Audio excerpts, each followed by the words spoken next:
What's happening, folks? It's me, Justin, and we're about to go talk about the beginning of this thing. Let's check this out. Next slide, please. Thank you. All right, so with this new this kind of consultancy agency, what have you, in-house, media company, kind of starting off a little bit different because it's not a pure content site. It's not like I'm trying to get to 10,000 follower monthly visitors. I'm trying to get things set up to look, I guess, serious, legitimate, great, good, whatever.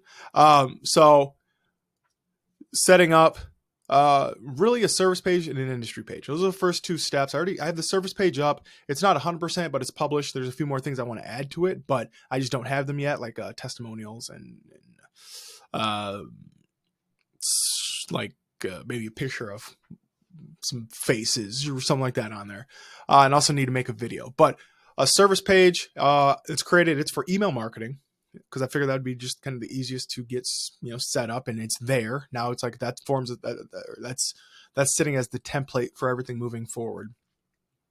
And then today I'm going to be setting up an industry served page. And that's kind of to be determined. Probably construction, just because that's I'm familiar with enough with construction, and also email marketing for construction firms, to if somebody does come in and say, hey, we're looking for blah blah blah, I'm like, oh, I can actually do that. Like, that's not something I would have to outsource and just kind of figure out along the way. It's like, oh yeah, we can get that rolling now.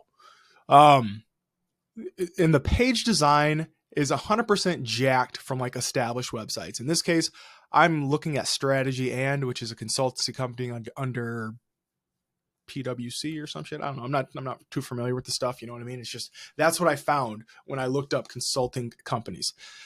Basically the page design, it's not, it's nothing that isn't common, but it's, hero headline plus an image. The hero section is a headline plus an image. We got a pretty broad description with 2 paragraphs. And then like on the left side and on the right side, we have a video, and I need to actually make the video at some point. Right now, it's just a filler stock photo that's been edited enough to not be it's a unique image, we'll say, for now. I mean, it's not great, but it's good enough, especially because no one's here. No one's coming to the site. It doesn't matter. There's going to be an insight section, and those are blog posts that are not meant for SEO purposes. So more like, one thing I'm finding when looking at like a lot of these like consulting websites is they do a lot of like insights. That's when they're kind of like, hey, we did research on XYZ. Here's what we found, or we experimented doing this and this happened, or case studies, things like that. So that's kind of be that section. And then, it's not like the email marketing for construction firms blog post. It's strictly for like, hey, here's how we're improving the process, and here it is laid out for you. Here's who did it, here's why they did it, here's what we expected, here's the outcome, blah blah blah blah, things like that. Of course, there's the services offered section as well, which is also pretty basic. It's just a lot of text. I mean, it's a services page. It's pretty standard across the board. There's a few more things I want to add. Again, testimonials, things like, I think we'll have a section at the bottom, maybe after the call to action for blog posts, that are like strictly educational, informational kind of blog posts, email marketing for construction companies, things like that. Also, I don't know, there's a few other things I will add. And eventually, like, I'm not going to like keep this shit under wraps forever. I think once we actually start rolling in some client stuff, then I'll be like, hey, here's the actual site, like, check it out. But for now, it's like, it's such a work in progress. It's almost embarrassing to share. Posts. So actually, because this is going to be primarily inbound for the time being until it gets to the point where it's like, all right, let's get some outbound sales folks, putting their feet on the streets, drumming up some biz. So the article strategy, the post strategy is not based on like, oh, well, SEMrush says that email marketing for construction companies gets 1,400 searches or 140 searches per month. That's what I'm going to write. Okay. then this keyword or this whatever gets 20 search per month. I don't give a fuck about keyword search volume. Like I said at the beginning, I'm not looking for like 10,000 visitors per month. I'm looking for 100 visitors per month that are like, oh, these motherfuckers know what the fuck I need. Let me go ahead and put in my information and talk to them. Education is not, I mean, that's kind of, content marketing as a whole, but it's not like, that's what I'm trying to do. I want a bunch of people to learn. No, I want people to put in their information and hire us. And I'm kind of doing it the same way that I did for the 1,000,000-word case study, those articles in which, I got a next slide. Yeah. So it's less, let me go on SEMrush and find out what I should write first. And it's more, hey, let me get 5 to 10 core pieces of like core topics that I want to write about, and then pair them with an industry with the for modifier. So, I mean, you can see right there, you got eyes. Like the pillar, of course, is email marketing for industry. That's got to be the big bad booty daddy. And then following up with that is going to be like email automation for construction. Again, email marketing strategy for construction. Why construction companies should use email marketing. 9 email marketing tips for construction companies. 7 emails every construction company should be sending. Things like that. Really broad. They work for every industry across the board. And after those are all set up and published and they're starting to cook and starting to gain and starting to rank, then I'm just going to use Google Search Console for additional content ideas that are, again, specific and tailored to that industry. And then if it's one of those things where it's like, oh my gosh, like this keyword gets a ton of searches, but it's not exactly, about email marketing strategy for construction companies. It's like, okay, maybe I should add that to the core topics. And then so any industry, email marketing for interior design firms, email marketing for, architecture firms, shit that, I'm aware of at this point. That's kind of what I'm going to be doing as far as the posting strategy goes. And then I'm going to talk about that. So, yeah, and it works moderately okay. I mean, again, I don't care about search volume. I'd rather get 2 people per month to an article, and both of those people are like, yes, you answered my question. This is too much work for one person to do because it's a one-man operation or whatever the case is. As far as their marketing team, we need to get a third party in here. So I'd rather have 2 people per month that are ready to hire, like they need somebody, than like 140 people per month that are just like, oh, I just want to get educated. And then the opt-in strategy. Of course, I got to have an opt-in strategy because, well, that's how shit works. My idea, my plan for right now is to take, the key points of all of those posts and create like a sexy little white paper. I don't know why I used the word sexy, but I did. Just create something where it's just a summarization of all those. It's like, hey, here's the key points. Take this. Share this with your C-suite or whoever's in charge. Share it with your general manager, so he can see like everything that goes into email marketing. And I want to make it my plan and my goal is to make it look extremely complicated. I want it to look as complicated as possible. That way, again, if it is a one-man operation, that's like a general marketer for an in-house team. Typically, they have to do email marketing and social media and manage the website and write stuff and throw parties and all kinds of other shit.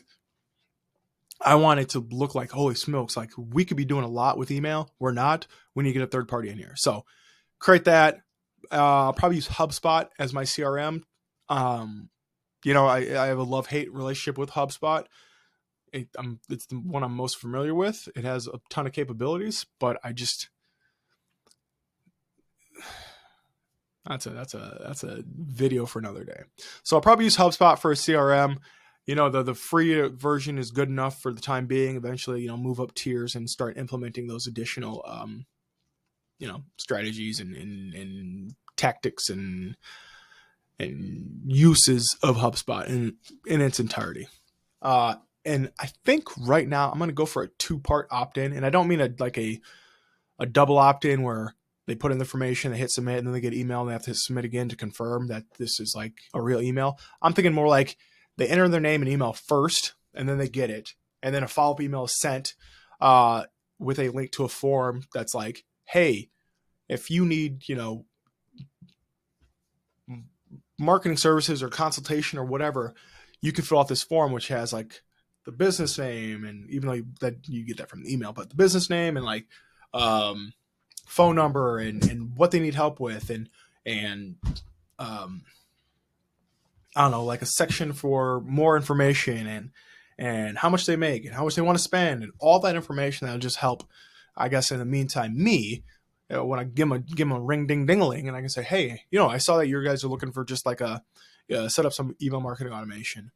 What exactly, are you looking for there? Is it for marketing purposes, or is it for your estimator who has to send out like follow-ups to, after they send a quote out, what's going on there? So give it, something to talk about. And of course, if they don't fill that out, they'll probably go into like a drip feed, which will, depending, the reason I'm kind of starting off slow as far as one service and one industry is I want to make sure that wherever they opt in at, they get a tailored experience. So they get a drip that's basically going back to those, the email marketing for construction companies, because they filled out a form on one of those posts, and then they get a message that's your, drip sequence, on like an email a week, or probably like an email a week. Hey, here's 7 strategies you need, blah, blah, blah. Here's the first 3. Go to the website to get the other 4. Boom. Here's 9 tips. Here's 6. The other 3 are crucial, whatever. Go down, send that out. And then again, at the end, maybe send something like, hey, we're looking to add 1 new client this month. If you're interested in juicing up your email marketing, fill out the form, and then somebody will reach out, blah, blah, blah. As far as, I don't have a slide for this, but I'm just going to go back to the beginning. As far as like services offered, I understand, and I know that like the retainer model is most lucrative and most sustainable and most, it's quote unquote the best model for like an agency. But I always feel like the retainer model is not the best for the client, because you got if you got 6 months to do a job, you're going to take 6 months to do that job. Whereas if you could do the same job in 3 months, by just crunching time and getting paid more. You know what I'm saying? Like, I think Ryan Stewart from Webris, he switched his to like a sprint model where, and I mean, he's an SEO only agency, or SEO primarily. But they don't sit there and do like, hey, we're going to do an SEO retainer model. They do like, hey, we're going to do an SEO sprint, which is like 12 weeks. We're going to do everything we need to do in 12 weeks, and boom, we're done. Like, we're not going to have a meeting every week and a bunch of meetings and a bunch of, stuff. It's just like, hey, we're systematically going down the line. We're doing this, we're doing this, we're doing this, we're doing this. I think that'll be better in this case, especially considering I plan on having like, I already have like my own stuff, my own websites that are bringing in money every month. More or less, I mean, they're hands off for me. I got the VA working on it, and if I want any additional content written, I can just get that outsourced as well. So I think that's going to be like the quote unquote, recurring part of the whole model, is the in-house assets. That way we don't have to sit there again, have this like recurring and basically just devolves into meetings and scope creep and having, I don't know. I'd much rather, if I had the option, if they said, hey, yeah, we'll pay you $10,000 over the course of 6 months. I don't know, or like we'll pay you $2,000 a month for 6 months. I'm like, how about you just pay me $12,000 for 3 months, and we'll just get it done. We'll just get it done, and then we'll stay in contact. Making sure, hey, is everything working all right still? I'm like, yeah, everything's great, cool, good. Yeah, that's what we got. That's what we got going on.